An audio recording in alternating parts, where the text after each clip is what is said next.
All right. Good afternoon to all of you, the teachers. We're here again, David Polo, and the other teacher or colleague, Giancarlo Sanchez, who will be here together with us again to today briefly talk about this topic, which is a language focused lesson, and see how this strategy, because it's not an approach, it's not a methodology, it's just a really good strategy to apply in our English language learners during these days, and definitely uh, online teaching or face-to-face teaching, it could go as well. Yeah. So, hi, Giancarlo. How are you doing today? Hello, David. I'm fine, and I'm excited to see how we can learn about planning lessons to support the acquisitions using language focus today. So I'm very happy to hear and learn. Yeah, that is the and we invite all teachers to come up with all of your comments or questions on the session question box on the right side on the screen. So you can tap in there. We can read you and give you an answer straight away if we have the answer now, or if we have to check it, then we'll do it at the end of the session. All right? Yes, and All right. I'd like to invite them all to make a presentation, say their names, where they're from, what school they're assisting this webinar from, so that we can say hello to all the teachers that will accompany us today in the presentation. That's true. That's true. That's true, Giancarlo, and that's something helpful because that will let us know how can we address this strategy into their goals, how to adapt it, just in case if they need any help. All right. Being that said, are you ready, Dan? Yes, we're always ready. We're more than ready. Let's learn. All right, let's start. Well, before we start talking about language focus lessons, we'll refer to these TESOL standards and where we're heading to know the goals and the standards. And today we got three goals. Number one, to use English to communicate in social settings. Number two, to use English to achieve academically in all content areas. And number three, to use English in socially and culturally appropriate ways. All right. So those three goals are really reachable through this strategy about language focused lessons. And now with these three goals, we got three standards. And these are number one, your students in your classroom or online teaching will use learning strategies to extend their communicative competence. Number two, your students will use English to interact in the classroom. And number three, students will use the appropriate language variety, register, and genre according to the audience, purpose, and setting, right? So as far as you may see, Jen, and all of you teachers, we got three goals and three standards that are inside this strategy and that we can achieve just including this in our lesson plans. All right. And by the end of the lesson, we'll see some of the behaviors related or the answers our students may give us according to this strategy. All right. Now, this is going to be our agenda for today. So we'll be taking language focused lessons, but the main approach is planning lessons to support the acquisition of English, vocabulary, and structures. So please get that in your mind. Acquisition of English vocabulary and structures. So first, we're gonna check some observing and noting language errors, which are really important when we're planning to teach vocabulary and structures. Then we'll be approaching a little bit about explaining and modeling language usage and how we can do it. And I'll give you a really good example on how our learners see this topic. Then we'll be doing the practicing in active mode because after we collect the materials and all the strategy, we'll have to make it real. We have to make it happen. And this is the first part, practicing in active mode with our students. And after the active mode, we'll be checking practicing for mastery, which is another level, which is the level where we all want as teachers or students to get uh, while they're learning English with us. Then we'll see some suggested language forms and functions for language focus lessons and see how they can interact with this curricular connection in our curricular uh, how can I say that, on our curricular approaches or strategies in the room. And then we'll check some conclusions, and as usual, we'll check some behaviors related to TESOL standards. All right, let's start. Language focus lessons. Well, the big question here is, what are they? What are language focus lessons? Well, according to Gibbons from 1993, in the book Learning to Learn in a Second Language, he gave us this brief definition, which is lessons with emphasis on English vocabulary and usage rather than curricular content. So this is something to highlight here. Rather vocabulary and usage rather than curricular content. And when we talk about language focus lessons, we'll definitely include exploration of content, all right? But remember, this is not about curricular content. It's about the vocabulary and the usage of that content, yeah? And definitely, when we refer to content, we'll have to include all this CLIL methodology, which is really, really well known by you in the classrooms. Then we can say that this kind of a strategy is always focused on the language being used, right? That is not the language being on the paper, it's not the language being taught by the teacher, but being used by the student though. Then we can find that it is based on teacher's observation and knowledge, right? So even though it's a class where we're going to teach vocabulary and usage, we as teachers are really, really involved in this strategy because observation and knowledge from your students is quite important.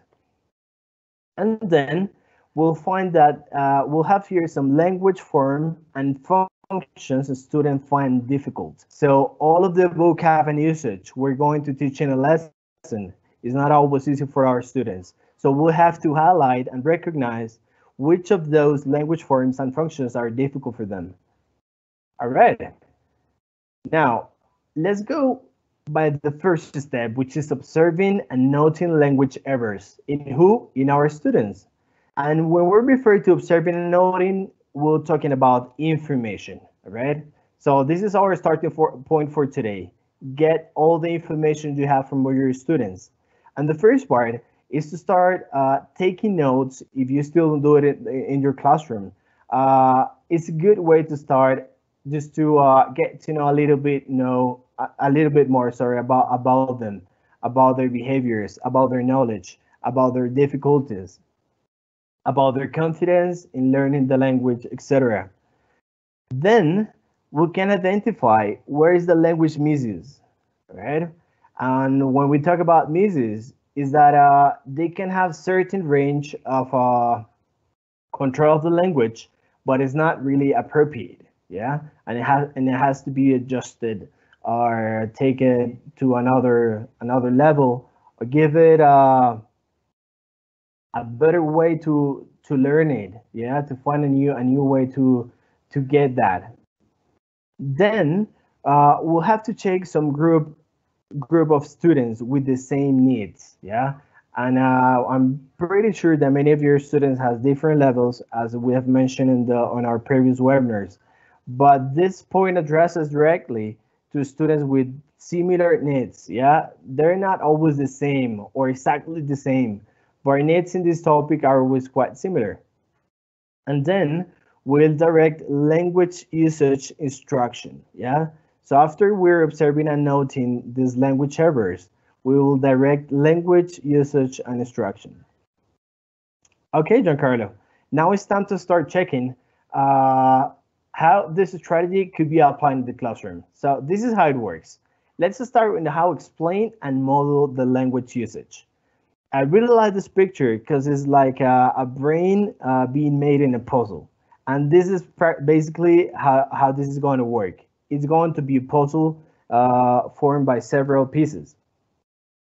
And when we talk about explaining and modeling, we'll simply give demonstrations of the language to be taught. All right, so please get that in mind. Demonstrations of the language to be taught.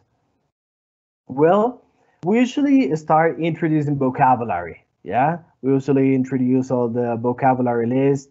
We unlock the vocab. Yeah, And the next part is to give some examples for each term, yeah?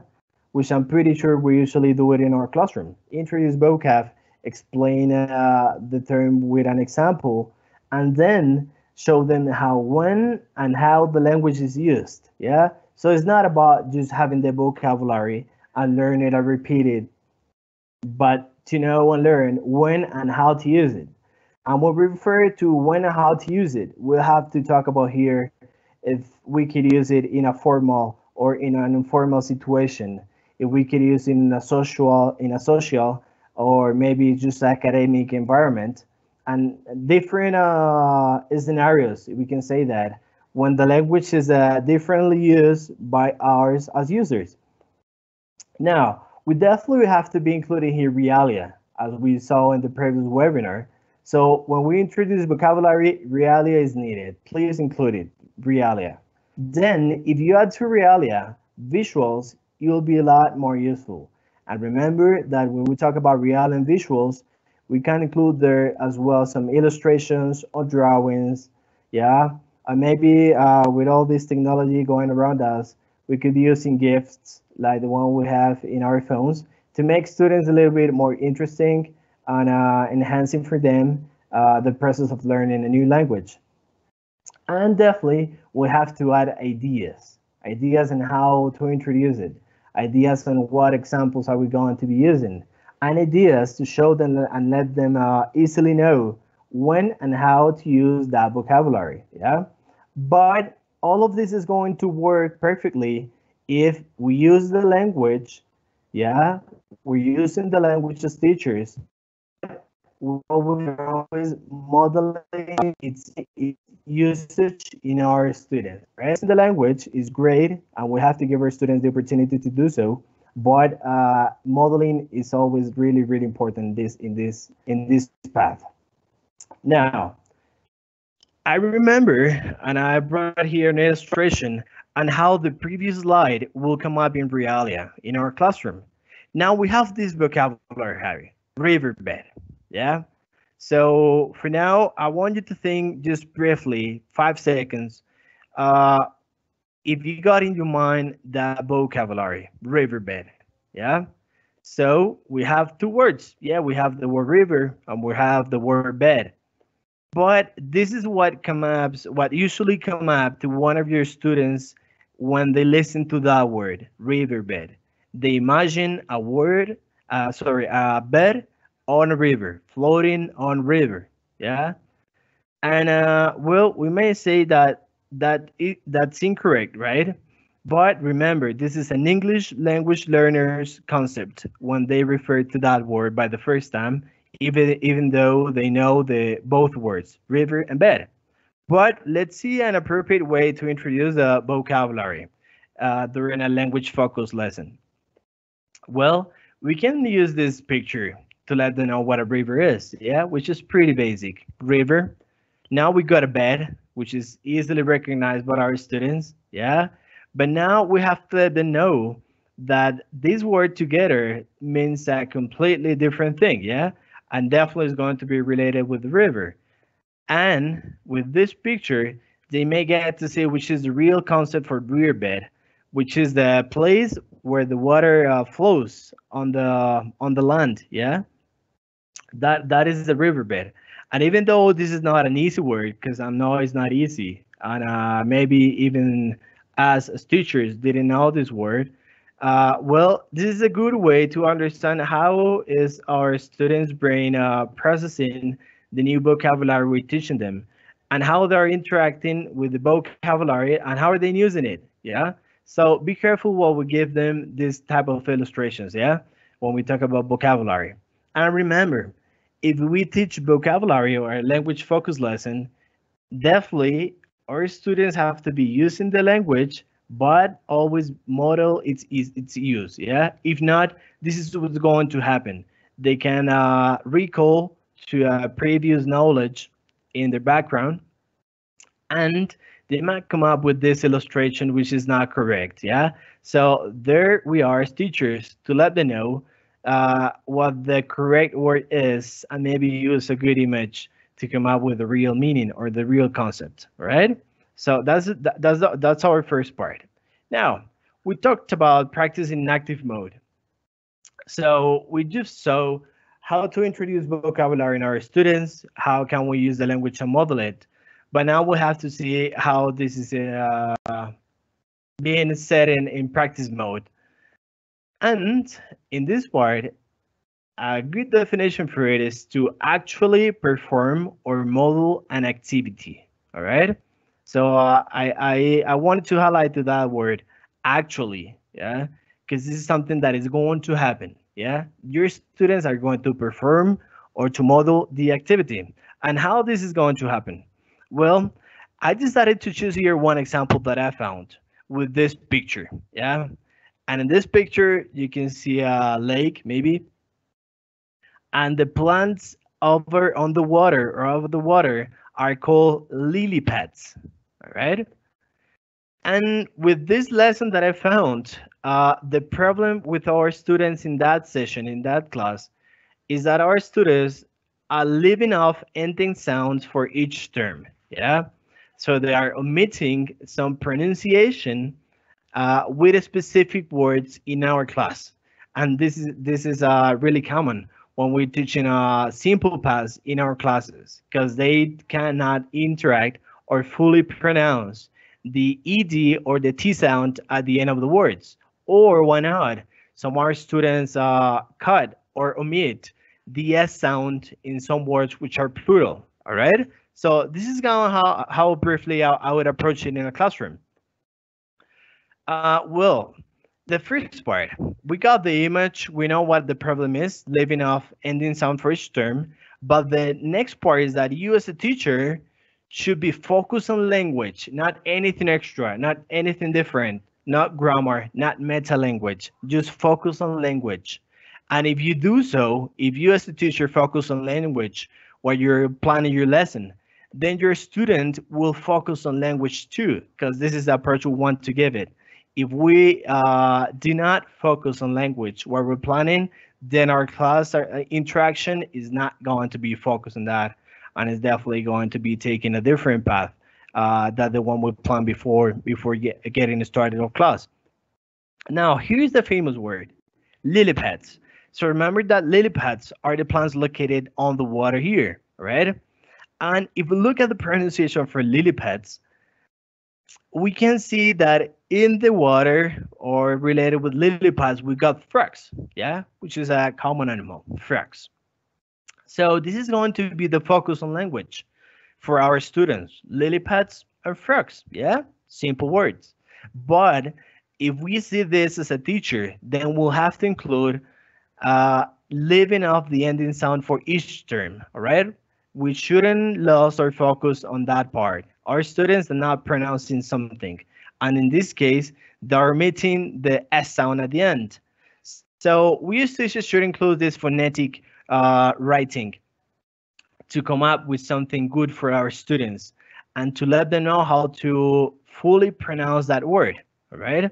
So something interesting here that you may see is that even though both words finishes with the letter S, the sound when we pronounce it is like a Z sound, yeah? But when you pronounce it, it sounds like an S, lily pads, frogs, yeah? So the good part for it is that the right side on the screen here, yeah, this side is for you as a teacher, yeah? The phonetic scripture or phonetic writing is not for our students, it's just for us to fully recognize which is the problem and to find all the strategies or enough strategies or better set, sorry, appropriate strategies for our students to solve that problem. And the left side is going to be for our students, yeah? So yes, we're focusing on language, lily pads and frogs, yeah? But to anticipate the problem, which is leaving off ending sound for each term, we have to include as teacher this phonetic structure, yeah, to make us recognize why can't they do it or what's happening with them. Now, I found something good here, and it is that we could relate this with lily pads and frogs and something next to it.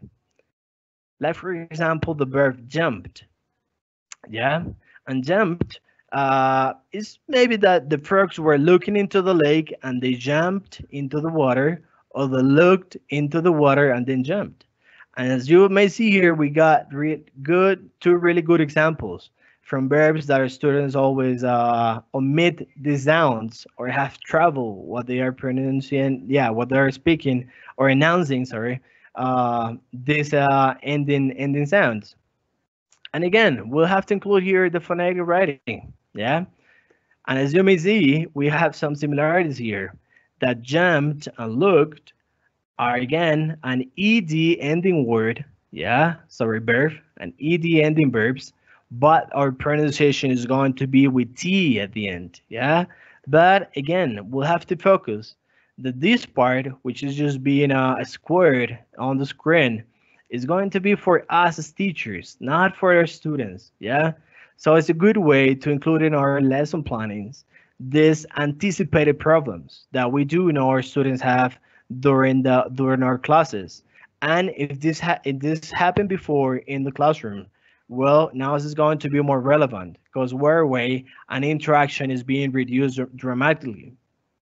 So it's a good way to start to include this phonetic reading in our lesson planning to let them know what the correct pronunciation is. All right. And if you're trying to get a good tool to come up with this phonetic writing, you can go to this web page, which is called Two Phonetics. You can just type there the word or the text you need, and they'll give you two choices if you want the American or the British accent with a strong or weak forms to get the correct pronunciation for them. All right. How are we going to that, Giancarlo? We're doing fine. Great. I was just Well, taking some water. Let's continue. right now Sorry? we want to send the invitation again to the attendees for them to join into the conversation, ask any type of questions they may have. If they want to introduce themselves, for us to say hello, they're welcome to do so. On the right side panel, they will have the questions option. They'll ask a question and that will immediately be made public. Yeah, that's true. Thank you. Well, be that said, we just saw the active mode, how to practice, sorry, in active mode. And then we'll see to get here to practice in mastery mode, which is when we want to get mastery mode. And our objective here in mastery mode is to observe students' mastery of the language focus, yeah, to see if they can properly handle what we saw in the active mode. And I found a really good example for it, which is this common pictures, well-recognized pictures or images that we found about modal verbs, yeah. So are these kind of pictures familiar for you, Jen?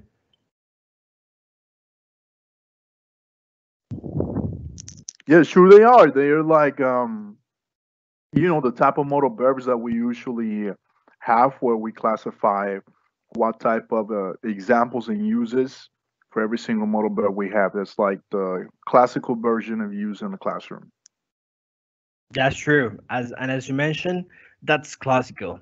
And if you bring this picture to one of your students, of one of our students, well, this is going to be helpful some way, somehow, but it's not 100% helpful. Why? Because our student is not using the language, yeah, and it's not being modeled. They're just following an instruction on when to use it, but it's not being fully used by them. Well, I found something good, and is that when we saw a couple of classes online, some people or some teachers are giving just this kind of sentences to our students to be completed with a picture. Yeah. So we got many examples here. I should go to the movies. I can go to the movies. I might go to the movies. I have some candy. Then we can say I should have some candy or I could have some candy, etc., etc. Yeah. And as you may see here, we got many here, many examples, yeah? And this is what a student usually says when they found an exercise being assigned by us as teachers. Now, the next question is it a good strategy to be using this kind of exercises? Uh, of using one picture and then filling blank spaces, Well, definitely not, because they're not seeing how to fully interact with the language. But what could be really good is to give them a permission line, if we can call it that way. Yeah. So in that permission line, they'll find that this is something which is not too strict, as we saw in the picture. Yeah. So definitely ability is expressed by can and could. Yeah. But definitely you have the chance to use could in any other example. Yeah. And they can be moving from left to right to fully go interacting with each example to be completed. And the good part to do so is that they have the opportunity to choose when and how to use it, which is one of the first part that we saw in the webinar. When and how to use the language. And maybe if the you have to be polite when you're using it, or if it's not correct to use it in an academic situation, etc., etc. So when you give them the permission line, they can see and measure where the interaction is appropriate to be made. Yeah, and not to be always a square during this sketch, and let them know that, well, this is correct, this is a good instruction, this is a good advice, if we can say so, about how to use modal verbs, but there are many more chances and opportunities to come up with different sentences and different meanings according to each situation. All right. And there is something here when we talk about the mastery mode, and it is that if your students still do not connect the language to the actions, then we'll have to get back to the active mode, all right? Because something is missing there in the previous step, all right? So when they get here, the mastery won't have to be 100%, but it should be in a good positive range to make us know as teachers that they properly handling all the vocabulary we just taught them or the language. And remember, if you still do not do so, please get to the previous step, which is active mode. And again, this is going to be like a cycle, yeah. And we have to be going in and out with the two practicing modes, active mode and mastery mode. Right after you come out of the mastery mode with a 90 or 100%, then this will be this is going to be an enough score to get to our students in a better stanza, we can say that, or in a better way to approach us better objectives, or to achieve in a better way our goals. Now, here are some suggested language forms and functions to come back to practice with the active mode and the mastery mode as well. And here we'll see some appropriate language for language focused lessons. All right, so remember this, language for language focused lessons. So the first part to get to know, sorry, is the language form. All right. So this should be identified by you as a teacher before you're going to start that class. So let's say that into your lesson plannings, the language form.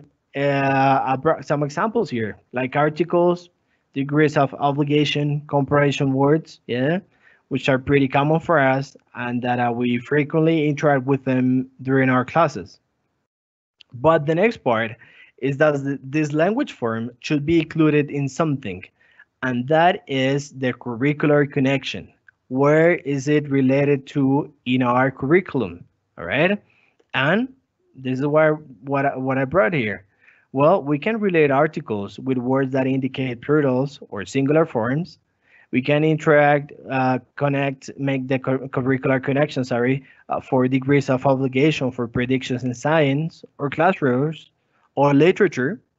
And we can make some comparison words for mathematics, if any of you teaches mathematics in English. And if not, we can be describing any subject area, all right? So we got two really important things here, the language form and the curricular connection, which is completely different. And then we'll have to include the examples, how this is going to be set in our online teaching. How can we include it there? And I brought here some brief examples. For the articles and for the words that indicate plurals, we could be using narrative with articles and numerical indicator. left out. All right. So this is a good way to come up and to be including these articles in our lessons. For the next part, which is about the risk of obligation, I included some problem-solving activities where hypotheses are being tested. Yeah. So this is time for imaginary exercises, so they can use these several modal verbs like might or could or may, etc., etc. And for the comparison words, well, we could create some discussion of size, groups, or objects, or attributes of anything being compared. Yeah. So maybe a good example for it that is something real now is that why don't you compare how were your classes before and how they're now? Yeah. So it's a real example we use in Realia.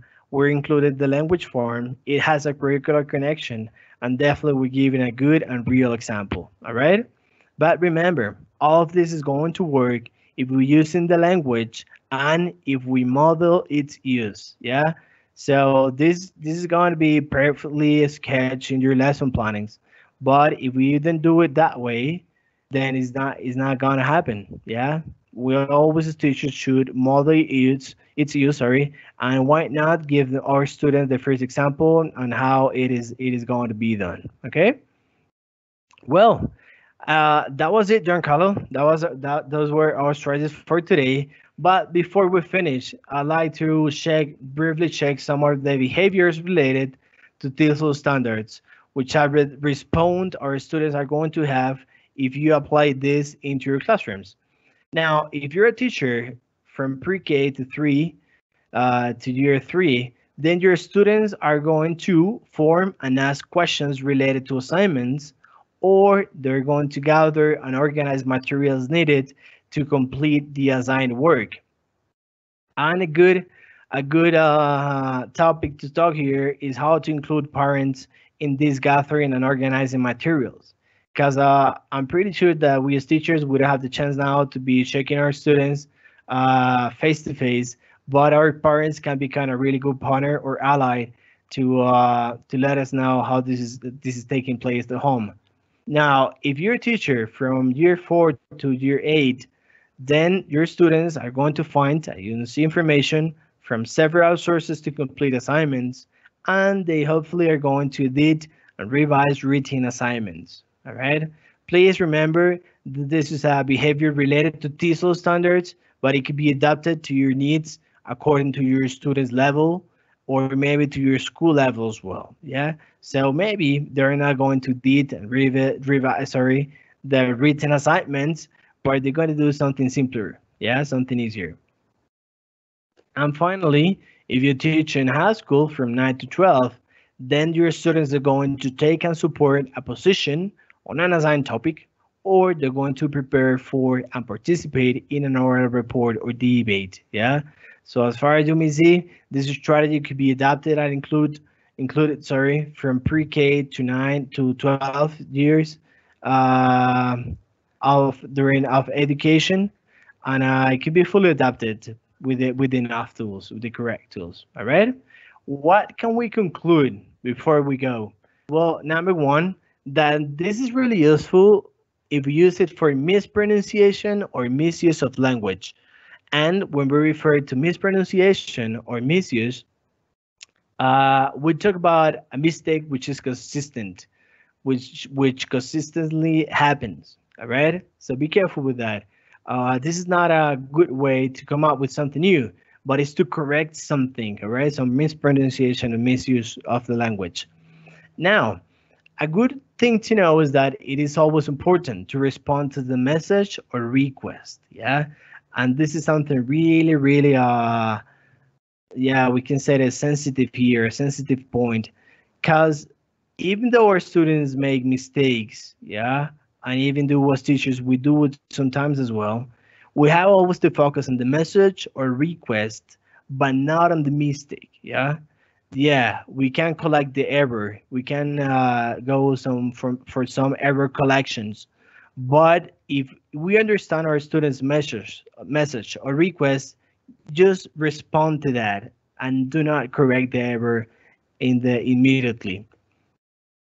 Now, it shouldn't interfere with communication, which is something related with our conclusion number two. Yeah, if you understand the message or request, then we can communicate each other. Yeah, I know we want to enhance our skills and stuff, but communication is more important than correcting a mispronunciation or a misuse of language with our students.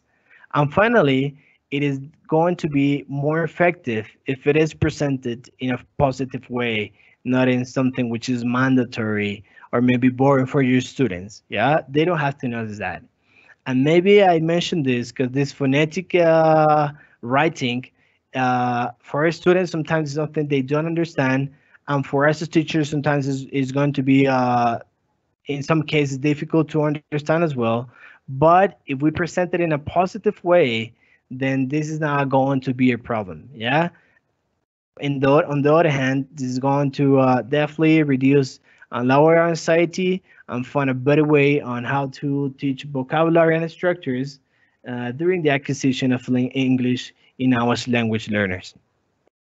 All right, Giancarlo, this has been here for today. This has been our webinar. Please do not forget to follow us on our UDP community. You can just get in here, click in here, community.udp.global.com.